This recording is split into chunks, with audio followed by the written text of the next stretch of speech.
Hai learners, selamat datang kembali di Wagomu Japanese Class bareng aku Manda. Hai semuanya, sekarang kita udah masuk di bulan ketiga nih belajar bareng di grup WA Premium Wagomu Japanese Class. Gimana? Pastinya makin semangat dong ya belajarnya. Yang jelas Manda seneng banget nih sama teman-teman yang udah selalu antusias dan semangat belajar bahasa Jepangnya. Kalian bikin aku makin semangat juga nih ngajar buat kalian. Arigato ya teman-teman. Yang jelas kita di sini sama-sama buktikan sama orang-orang kalau yang namanya belajar secara otodidak itu nggak harus sendirian guys. Kita bisa belajar secara rame-rame dan lebih efektif juga pastinya di sini di Wagomu Japanese Class. By the way, Manda juga sebenarnya pengen minta masukan nih dari learners sekalian ya, gimana sih supaya bisa belajarnya secara lebih efektif. Kalian boleh langsung aja chat aku secara langsung lewat WA di sini. Atau boleh juga sih DM lewat IG ya teman-teman. Sebenarnya nggak harus masukan juga, boleh kritik, saran, atau sejenis testimoni juga boleh deh pokoknya. Aku tunggu ya masukan dari kalian. Yoroshiku ne! Nah teman-teman, sesuai dengan janji guideline aku di awal, di bulan ketiga ini kita akan sama-sama belajar tentang perubahan kata kerja dalam bahasa Jepang.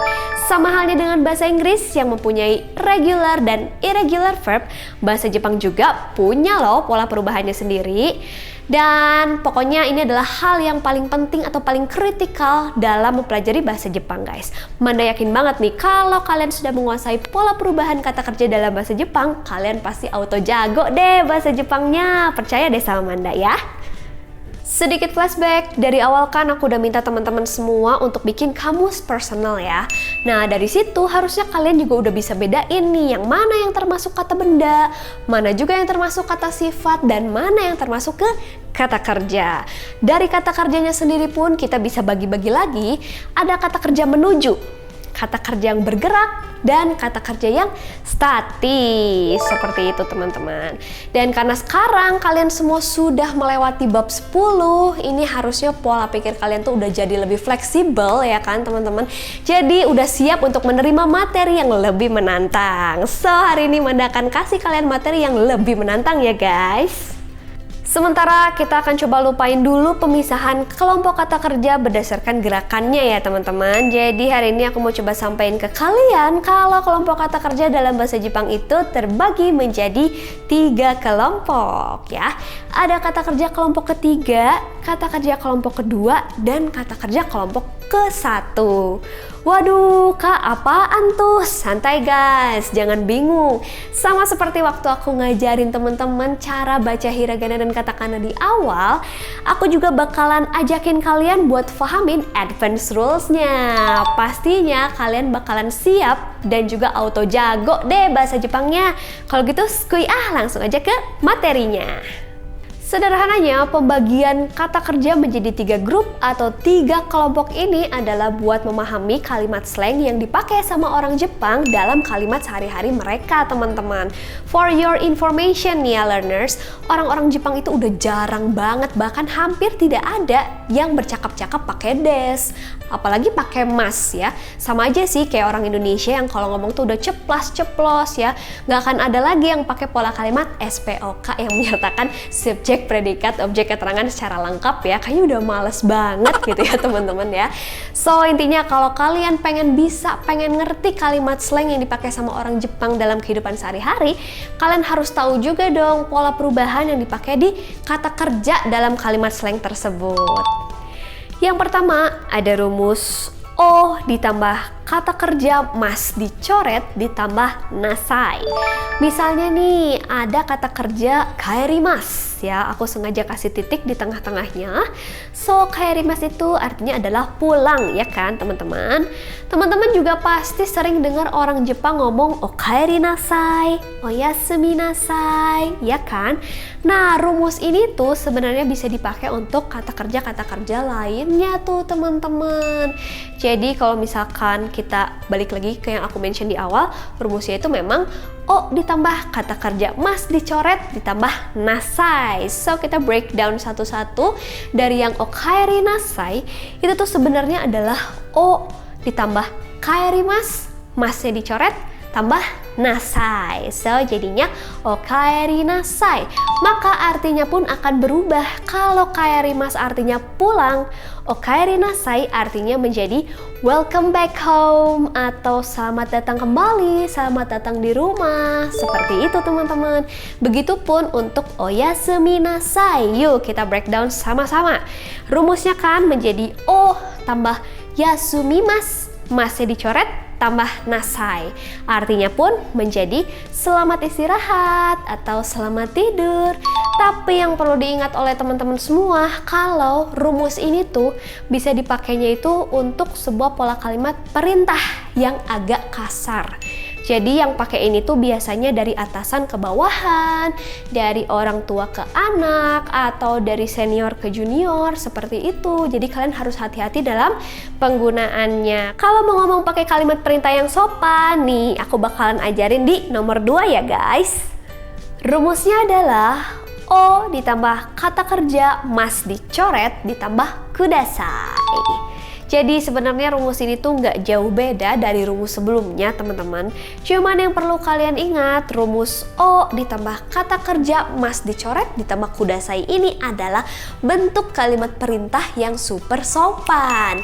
Dan pastinya teman-teman harus pahamin bentuk kalimat seperti ini. Karena kalau kalian ke Jepang nanti tinggal di sana, kalimat-kalimat seperti itu bakalan banyak banget dipakai nih. Contohnya, misalnya kalian lagi bertamu ke rumah orang Jepang. Nah, pasti kan disuruh duduk tuh. Mereka akan bilang, "Osuari kudasai," gitu ya. Osuari kudasai artinya silakan duduk. Nah, kalau kita breakdown, osuari kudasai itu berasal dari o ditambah suarimasu, masnya dicoret ditambah kudasai. Jadinya osuari kudasai alias silakan duduk. Kayak gitu guys. So, nggak cuman menghasilkan pola kalimat baru dengan arti dan konotasi yang baru, tetapi rumus perubahan kata kerja ini juga bisa menghasilkan kata yang baru loh teman-teman, pastinya yang berasal dari kata kerja. So, buat lebih jelasnya lagi, kalian perhatikan rumus nomor 3 ya. Rumusnya adalah kata kerja mas, masnya dicoret ditambah mono. So, rumus ini tuh bisa kita gunakan untuk membentuk kata benda atau hal yang baru. Kayak gitu teman-teman. Kayak misalnya nih, kita tahu kan nomimas. Nomimas itu kata kerja yang artinya minum guys. Kita terapkan deh si rumus ini ke dalam kata nomimas. Jadinya nomimas masih kita coret ditambah mono. So, menjadi nomi mono yang artinya udah bukan minum lagi tapi jadi minuman. Nah, jadi kata benda kan. Nah, coba lagi selanjutnya ada tabemas. Tabemas kan makan nih. Kita pakai rumus ini. Tabemas, masih kita coret tambah mono menjadi tabemono yang artinya udah bukan makan lagi guys, tapi jadinya makanan. Kayak gitu. Nah, hal yang sama juga berlaku buat kata kerja kimas. Kimas teman-teman tahu kan, kimas itu memakai atau mengenakan ya, sesuatu yang kita kenakan di badan seperti itu. Kalau kita pakaiin rumus ini menjadi kimas, masnya dicoret, tambah mono menjadi kimono alias pakaian. Simple kan? Selain itu, kita juga bisa bikin pola kalimat baru siap pakai loh menggunakan rumus nomor 4 dan nomor 5 ini. Perhatikan ya teman-teman, rumus nomor 4 seperti ini. Kata kerja masnya dicoret ditambah taides. Nah, rumus ini biasanya kita pakai untuk mengungkapkan keinginan kita karena memang artinya sendiri adalah ingin melakukan, seperti itu. Jadi kita coba aplikasikan ke nomimas ya. Nomimas artinya minum yang merupakan kata kerja. Kita coret masnya ditambah taides menjadi nomi taides yang artinya adalah ingin minum ya. Kemudian misalkan ikimas. Ikimas kan artinya pergi tuh. Kita coba aplikasikan guys. Ikimas, masnya dicoret kemudian ditambah taides jadi ikitaides yang artinya ingin pergi kayak gitu. Kalau misalkan ingin pulang, coba aku tantang teman-teman, pasti bisa ya. Kaerimasu ya kata kerjanya, masnya dicoret ditambah taides menjadi kaeritaides. Simple kan? Dan seterusnya. Nih, aku bakal kasih satu pattern lagi ya buat kalian catat. Seperti ini teman-teman. Jadi rumusnya adalah kata kerja masnya dicoret ditambah ni ikimasu atau nikimasu. Jadi rumus ini tuh biasa digunakan untuk mengungkapkan tujuan kepergian atau kedatangan kita guys. Misalnya nih ya, kita mau pergi ke bioskop. Ngapain sih kita kalau ke bioskop? Pastinya kan menonton film tuh. So, menonton film bahasa Jepangnya adalah eigao mimasu, menonton film. Kalau kita aplikasikan rumus ini ke dalamnya menjadi eigao mi, masnya kita coret, tambah ni ikimasu. Eigao mi ni ikimasu. Pergi ke bioskop untuk menonton film. Seperti itu guys, simple kan? Nih aku kasih satu contoh lagi biar kalian gak pusing ya. Misalnya, Nihongo benkyou shimasu, belajar bahasa Jepang. Seperti ini. Coba kita aplikasikan rumus ini untuk lebih menerangkan tujuan kita secara to the point gitu loh teman-teman, bahwa kita tuh datang untuk mempelajari bahasa Jepang. Menjadi Nihongo benkyou shi nikimashita. Seperti itu guys, simple kan? By the way, pattern yang aku jelasin dari nomor 1 sampai 5 tadi bisa teman-teman anggap sebagai rumus pola kalimat siap pakai ya. Kalau kalian merasa perlu memasukkannya ke dalam kamus personal kalian, monggo silakan kalian tulis di bagian pola kalimat ya teman-teman.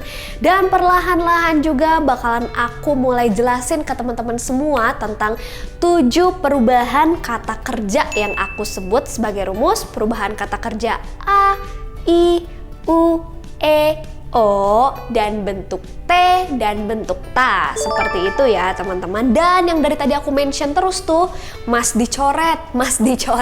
Ini sebenarnya kita tuh lagi ngomongin si bentuk I teman-teman.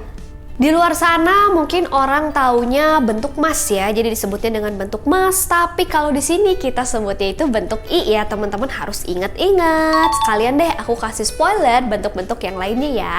Tadi aku bilang ada bentuk A kan, bentuk A itu di luar sana disebutnya adalah bentuk nai alias bentuk negatif ya teman-teman. Dan ada bentuk U, bentuk U ini adalah bentuk kamus. Next ada juga bentuk E yang aku sebut sebagai bentuk potensial atau bentuk kalimat perintah kasar gitu ya, yang kurang sopan gitu teman-teman.